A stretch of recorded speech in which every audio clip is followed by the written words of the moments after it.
سمع و بصر نے مولانا سید ابو العلا مودودی رحمت اللہ علیہ کی مشہور تفسیر تفہیم القرآن کی 6 جلدوں کو 6 آڈیو سی ڈی MP3 کی شکل میں تیار کیا ہے۔ بسم اللہ الرحمن الرحیم، اللہ کے نام سے جو رحمان اور رحیم ہے۔ للہ ما فی السماوات وما فی الارض وَإِن تُبْدُوا مَا فِي أَنفُسِكُمْ أَوْ تُخْفُوهُ يُحَاسِبْكُم بِهِ اللَّهُ فَيَغْفِرُ لِمَن يَشَاءُ وَيُعَذِّبُ مَن يَشَاءُ وَاللَّهُ عَلَى كُلِّ شَيْءٍ قَدِيرٌ۔ آسمانوں اور زمین میں جو کچھ ہے سب اللہ کا ہے۔ تم اپنے دل کی باتیں خواہ ظاہر کرو یا چھپاؤ، اللہ بہرحال ان کا حساب تم سے لے لے گا۔ پھر اسے اختیار ہے جسے چاہے معاف کر دے اور جسے چاہے سزا دے، وہ ہر چیز پر قدرت رکھتا ہے۔ آسمانوں، یہ خاتمہ کلام ہے، اس لیے جس طرح سورت کا آغاز دین کی بنیادی تعلیمات سے کیا گیا تھا، اسی طرح سورت کو ختم کرتے ہوئے بھی ان تمام اصولی امور کو بیان کر دیا گیا ہے جن پر دین اسلام کی اساس قائم ہے۔ تقابل کے لیے سورہ کے پہلے رکوع کو سامنے رکھ لیا جائے تو زیادہ مفید ہوگا۔ سب اللہ کا ہے۔ یہ دین کی اولین بنیاد ہے اللہ تعالیٰ کا مالک زمین و آسمان ہونا، اور ان تمام چیزوں کا جو آسمان و زمین میں ہیں اللہ ہی کی ملک ہونا۔ دراصل یہی وہ بنیادی حقیقت ہے جس کی بنا پر انسان کے لیے کوئی دوسرا طرز عمل اس کے سوا جائز اور صحیح نہیں ہو سکتا کہ وہ اللہ کے آگے سر اطاعت جھکا دے۔ اللہ بہرحال ان کا حساب تم سے لے لے گا۔ اس فقرے میں مزید 2 باتیں ارشاد ہوئیں۔ ایک یہ کہ ہر انسان فردن اللہ کے سامنے ذمہ دار اور جواب دہ ہے۔ دوسرے یہ کہ جس بادشاہ زمین و آسمان کے سامنے انسان جواب دہ ہے وہ غیب و شہادت کا علم رکھنے والا ہے، حتیٰ کہ دلوں کے چھپے ہوئے ارادے اور خیالات تک اس سے پوشیدہ نہیں ہے۔ وہ ہر چیز پر قدرت رکھتا ہے۔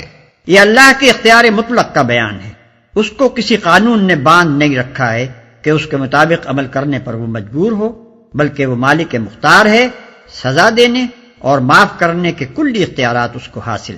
آمن الرسول بما انزل الیہ من ربہ والمؤمنون كل آمن بالله وملائكته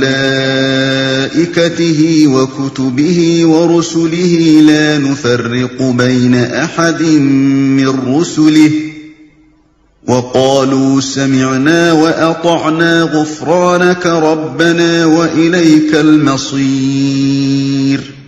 رسول اس ہدایت پر ایمان لایا ہے جو اس کے رب کی طرف سے اس پر نازل ہوئی ہے، اور جو لوگ اس رسول کے ماننے والے ہیں انہوں نے بھی اس ہدایت کو دل سے تسلیم کر لیا ہے۔ یہ سب اللہ اور اس کے فرشتوں اور اس کی کتابوں اور اس کے رسولوں کو مانتے ہیں، اور ان کا قول یہ ہے کہ ہم اللہ کے رسولوں کو ایک دوسرے سے الگ نہیں کرتے، ہم نے حکم سنا اور اطاعت قبول کی۔ مالک، ہم تجھ سے خطا بخشی کے طالب ہیں اور ہمیں تیری ہی طرف پلٹنا ہے۔ اس آیت میں تفصیلات سے قطع نظر کر کے اسلام کے عقائد اور اسلامی طرز عمل کا خلاصہ بیان کر دیا گیا ہے، اور وہ یہ ہے اللہ کو، اس کے فرشتوں کو اور اس کی کتابوں کو ماننا، اس کے تمام رسولوں کو تسلیم کرنا بغیر اس کے کہ ان کے درمیان فرق کیا جائے، یعنی کسی کو مانا جائے اور کسی کو نہ مانا جائے، اور اس عمل کو تسلیم کرنا کہ آخر کار ہمیں اس کے حضور میں حاضر ہونا ہے۔ یہ 5 امور اسلام کے بنیادی عقائد ہیں۔ ان عقائد کو قبول کرنے کے بعد ایک مسلمان کے لیے صحیح طرز عمل یہ ہے کہ اللہ کی طرف سے جو حکم پہنچے اسے وہ بصر و چشم قبول کرے، اس کی اطاعت کرے اور اپنے حسن عمل پر غرہ نہ کرے، بلکہ اللہ سے عفو و درگزر کی درخواست کرتا رہے۔ لا يكلف الله نفسا الا وسعها لها ما كسبت وعليها ما اكتسبت ربنا لا تؤاخذنا إن نسينا أو أخطأنا ربنا ولا تحمل علينا إصرا كما حملته على الذين من قبلنا ربنا ولا تحملنا ما لا طاقة لنا به واعف عنا واغفر لنا وارحمنا أنت مولانا فانصرنا على القوم الكافرين۔ اللہ کسی متنفس پر اس کی مقدرت سے بڑھ کر ذمہ داری کا بوجھ نہیں ڈالتا۔ ہر شخص نے جو نیکی کمائی ہے اس کا پھل اسی کے لیے ہے، اور جو بدی سمیٹی ہے اس کا وبال اسی پر ہے۔ ایمان لانے والو تم یوں دعا کیا کرو، اے ہمارے رب، ہم سے بھول چوک میں جو قصور ہو جائیں ان پر گرفت نہ کر۔ مالک، ہم پر وہ بوجھ نہ ڈال جو تو نے ہم سے پہلے لوگوں پر ڈالے تھے۔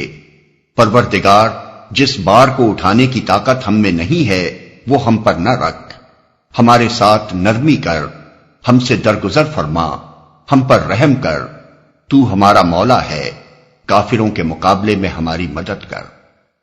اللہ کسی متنفس پر اس کی مقدرت سے بڑھ کر ذمہ داری کا بوجھ نہیں ڈالتا۔ یعنی اللہ کے یہاں انسان کی ذمہ داری اس کی مقدرت کے لحاظ سے ہے۔ ایسا ہرگز نہ ہوگا کہ بندہ ایک کام کرنے کی قدرت نہ رکھتا ہو اور اللہ اس سے باز پرس کرے کہ تو نے فلاں کام کیوں نہ کیا، یا ایک چیز سے بچنا فی الحقیقت اس کی مقدرت سے باہر ہو اور اللہ اس پر مواخذہ کرے کہ تو نے اس سے پرہیز کیوں نہ کیا۔ لیکن یہ یاد رہے کہ اپنی مقدرت کا فیصلہ کرنے والا انسان خود نہیں ہے، اس کا فیصلہ اللہ ہی کر سکتا ہے کہ ایک شخص فی الحقیقت کس چیز کی قدرت رکھتا تھا اور کس چیز کی نہ رکھتا تھا، اور جو بدی سمیٹی ہے اس کا وبال اسی پر ہے۔ یہ اللہ کے قانون مجازات کا دوسرا قاعدہ کلیہ ہے۔ ہر آدمی انعام اسی خدمت پر پائے گا جو اس نے خود انجام دی ہو۔ یہ ممکن نہیں ہے کہ ایک شخص کی خدمات پر دوسرا انعام پائے، اور اسی طرح ہر شخص اسی قصور میں پکڑا جائے گا جس کا وہ خود مرتکب ہوا ہو۔ یہ نہیں ہو سکتا کہ ایک کے قصور میں دوسرا پکڑا جائے۔ ہاں، یہ ضرور ممکن ہے کہ ایک آدمی نے کسی نیک کام کی بنا رکھی ہو اور دنیا میں ہزاروں سال تک اس کام کے اثرات چلتے رہیں اور یہ سب اس کے کارنامے میں لکھے جائیں، اور ایک دوسرے شخص نے کسی برائی کی بنا رکھی ہو اور صدیوں تک دنیا میں اس کا اثر جاری رہے اور وہ اس ظالم اول کے حساب میں درج ہوتا رہے، لیکن یہ اچھا یا برا جو کچھ بھی پھل ہوگا اسی کی صحیح اور اسی کے کسب کا نتیجہ ہوگا۔ بہرحال یہ ممکن نہیں ہے کہ جس بھلائی یا جس برائی میں آدمی کی نیت اور صحیح و عمل کا کوئی حصہ نہ ہو اس کی جزا یا سزا اسے مل جائے۔ مکافات عمل کوئی قابل انتقال چیز نہیں ہے۔ ہم پر وہ بوجھ نہ ڈال جو تو نے ہم سے پہلے لوگوں پر ڈالے تھے۔ یعنی ہمارے پیش رووں کو تیری راہ میں جو آزمائشیں پیش آئیں، جن زبردست ابتلاؤں سے وہ گزرے، جن مشکلات سے انہیں سابقہ پڑا، ان سے ہمیں بچا۔ اگرچہ اللہ کی سنت یہی رہی ہے کہ جس نے بھی حق و صداقت کی پیروی کا عزم کیا ہے اسے سخت آزمائشوں اور فتنوں سے دوچار ہونا پڑا ہے، اور جب آزمائشیں پیش آئیں تو مومن کا کام یہی ہے کہ پورے استقلال سے ان کا مقابلہ کرے۔ لیکن بہرحال مومن کو اللہ سے دعا یہی کرنی چاہیے کہ وہ اس کے لیے حق پرستی کی راہ کو آسان کر دے۔ جس بار کو اٹھانے کی طاقت ہم میں نہیں ہے وہ ہم پر نہ رکھ، یعنی مشکلات کا اتنا ہی بار ہم پر ڈال جسے ہم سہار لے جائیں، آزمائشیں بس اتنی ہی بھیج کہ ان میں ہم پورے اتر جائیں۔ ایسا نہ ہو کہ ہماری قوت برداشت سے بڑھ کر سختیاں ہم پر نازل ہوں اور ہمارے قدم راہ حق سے ڈگمگا جائیں۔ کافروں کے مقابلے میں ہماری مدد کر۔ اس دعا کی پوری روح کو سمجھنے کے لیے یہ بات پیش نظر رہنی چاہیے کہ یہ آیات ہجرت سے تقریباً 1 سال پہلے معراج کے موقع پر نازل ہوئی تھیں، جبکہ مکے میں کفر و اسلام کی کشمکش اپنی انتہا کو پہنچ چکی تھی۔ مسلمانوں پر مصائب و مشکلات کے پہاڑ ٹوٹ رہے تھے، اور صرف مکہ ہی نہیں بلکہ سرزمین عرب پر کوئی جگہ ایسی نہ تھی جہاں کسی بندے خدا نے دین حق کی پیروی اختیار کی ہو اور اس کے لیے خدا کی سرزمین پر سانس لینا دشوار نہ کر دیا گیا ہو۔ ان حالات میں مسلمانوں کو تلقین کی گئی کہ اپنے مالک سے اس طرح دعا مانگا کرو۔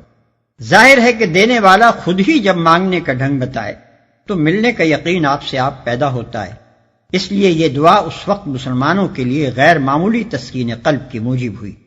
علاوہ بنی اس دعا میں ضمناً مسلمانوں کو یہ بھی تلقین کر دی گئی کہ وہ اپنے جذبات کو کسی نامناسب رخ پر نہ بہنے دیں، بلکہ انہیں اس دعا کے سانچے میں ڈھال لیں۔